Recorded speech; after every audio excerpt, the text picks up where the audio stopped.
Video کو like کر کے آگے شیئر ضرور کر دینا۔ فتح مکہ کے دن پہلے کہا ابو بکر، پہلے کہا علی میرے کندھے پہ چڑھو اور یہ بت توڑو۔ عرض کی یا رسول اللہ میں آپ کے کندھے پہ کیا چڑھوں، آپ میرے کندھے پہ چڑھیں۔ پہلے علی نے اپنے کندھے پہ حضور کو چڑھایا، جیسے حضور ان کے کندھے پہ پیر رکھتے ہیں حضرت علی مرتضیٰ کہتے ہیں میری ٹانگیں کانپنے لگی، میرے پیر کانپ گئے۔ کیوں؟ خیبر کا دروازہ اٹھانا اور بات ہے، بار نبوت اٹھانا اور بات ہے۔ خیبر کا دروازہ اٹھاڑ کے ڈھال بنائی، ڈھال ایک روایت ہے کہ اکھاڑ کے پھینکا، ایک روایت ہے کہ ڈھال بنائی۔ اور ڈھال بنانا کس کو کہتے ہیں؟ ڈھال جو ہوتی ہے نا اس کو ایک ہاتھ میں لے کر کے دوسرے ہاتھ میں تلوار۔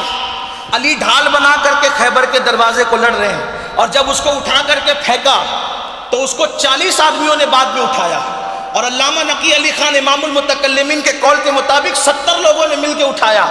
بلکہ امام المتکلمین ایک مقام پہ کہتے ہیں کہ 70 بھی اٹھا نہ سکے، جس کو 70 نہ اٹھا سکے اس کو اکیلے علی مرتضیٰ نے اکھاڑ کر اس کو ڈھال بنایا۔ یہ طاقت ہے علی کی۔ لیکن جب حضور کو اٹھانے کی بات آئی تو پیر کانپ گئے، اور مولا علی کہتے میں بیٹھ گیا کہ میری ٹانگیں نہ ٹوٹ جائے، بیٹھ گیا۔ پھر حضور نے جو ہے وہ زمین پر تشریف لائے، فرمایا علی میرے کندھے پہ چڑھو۔ یہ نصیب اہل بیت کی، کجا یزید کجا حسین، کہاں گندگیوں کی انتہا یزید، کہاں پاکیزیوں کی انتہا۔ جس پہ کفر بھی آر کرے وہ یزید، اور جو جان ایمان ہو وہ حسین۔ کہاں یزید جو سرجون بن منصور جیسے یہودی کی گود میں پلا، یزید کو حوالے کر دیا گیا تھا سرجون کی، آپ تاریخ اٹھا کے پڑھیں، جس کی گود میں پلا وہ سرجون بن منصور یہودی تھا۔ اور کہاں حسین؟ گود تو دیکھیں، کہاں سرجون جیسے شرابی پاپی کی گود، اور کہاں رسول اللہ کی معصوم گود۔ یہ تو وہ حقائق ہے جس کا آپ انکار نہیں کر۔ جو سرجون کی بات میں کر رہا ہوں وہ ابن کثیر نے لکھی ہے، اسی طریقے سے اقد الفرید میں بھی ہے۔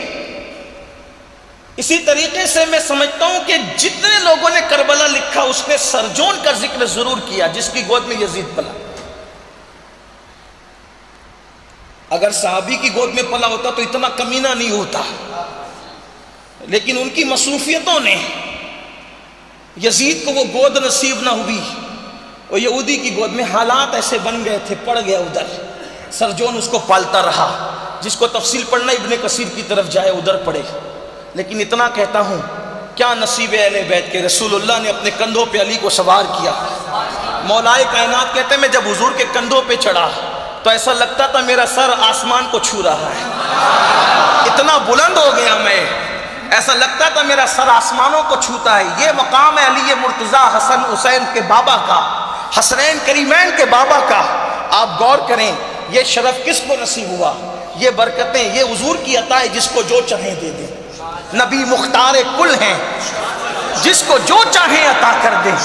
نبی مختار کل ہیں، اگرچہ ہمارے عقیدے میں، اہل سنت کے عقیدے میں افضل البشر بعد الانبیاء بالتحقیق سیدنا ابو بکر صدیق ہے، اور صدیق ہی ہے، لیکن حضور کی عطا جسے جو چاہے عطا کر دے۔ نبی مختار کل ہے، جس کو جو چاہے عطا کر دے۔ علی مرتضیٰ کو کندھوں پہ کھڑا کیا، حسن مجتبیٰ کو کندھے پہ بٹھایا، حسین پاک کو کندھے پہ بٹھایا، اور پھر یہ تینوں کو کندھے پہ بٹھایا۔ اور جو حسین پاک کی امی ہے، جب وہ آتی تھی تو ان کے لیے خود اٹھ کر کے کھڑے ہو گئے۔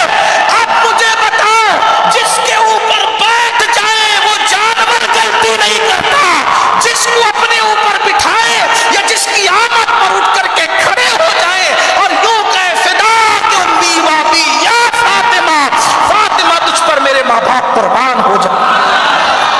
کیا مرتبے ہیں۔ اب آئیے، یہ تو ایک بات ہو گئی کہ اللہ نے ہر گندگی سے ان کو پاک کر دیا۔ وہ غلطیاں نہیں کرتے، غلطیوں کا تصور وہاں سے کبھی گزر کے بھی نہیں جاتا۔ وجہ کیا ہے؟ اس لیے کہ غلطیاں خون کرواتا ہے توجہ؟ جب بار پڑے نا تو آپ سبحان اللہ کہنا بند کر دینا، تو مجھے لگے گا کہ آپ کو میری بات سمجھ میں نہیں آ رہی ہے، آپ تھک گئے ہیں، تو میں اپنی بات مکمل کر لوں گا۔ کوئی ایسی بات نہیں ہے، کوئی ایسا کورس نہیں ہے کہ جتنا یاد کر کے اتنا سنا دیا، ایسا نہیں ہے۔ پہلی بات تو میں یاد کر کے آیا بھی نہیں ہوں، یہ تو فیضان اہل بیت ہے، یہاں یاد کی ہوئی نہیں ہوتی ہے۔ ہاں تو اس لیے آپ جہاں تھکیں گے وہاں بات ختم ہوگی، کل ہوگی بات، کیونکہ آقاؤں کا ذکر ہو تو پھر زندہ دلی کے ساتھ ہو، زبردستی نہ بیٹھنا ہے اور نہ وہ زبردستی بات کرنا ہے۔ ہم تو کہتے ہیں ان محفلوں میں زہرا جس پر نظر کرم فرما دے،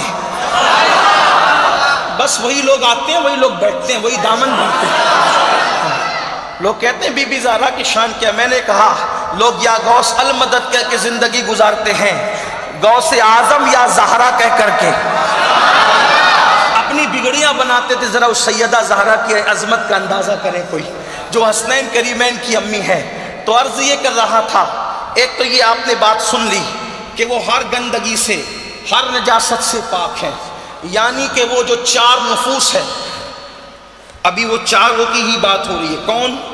علی کے مرتضیٰ، سیدہ فاطمۃ الزہرا، امام حسن مجتبیٰ اور حسین پاک شہید کرب و بلا، یہ چار، ان سے کبھی کوئی زنا، کوئی بدفعلی، کوئی جھوٹ، کوئی گندگی، کوئی مکر، کوئی دغا نہیں ہو سکتا، کیونکہ اللہ نے ان کو پاک کیا۔